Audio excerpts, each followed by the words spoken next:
মনে করেছিলাম বাংলাদেশের 24-এর যে রক্ত ঝরেছে সেই রক্তের উপরে দাঁড়িয়ে একটি ইনসাফপূর্ণ সমাজ বিনির্মাণ হবে, কিন্তু একটি দল সেই ইনসাফপূর্ণ সমাজ বিনির্মাণ করতে বাধা সাধছে বারবার।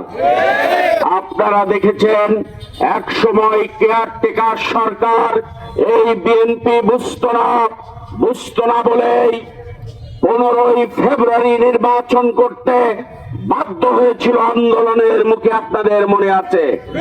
আবার এখন গণভোট কি এটা বুঝতে চায় না, অথচ 78 সালে নিজেরাই গণভোট তৈরি করেছিল। ওনারা পিয়ার কি জিনিস বুঝতে চায় না। আমরা বলি টিনের ঘরের নামটা মুখস্থ করুন, আর পিয়ার কি জিনিস সেটা বুঝে যাবে।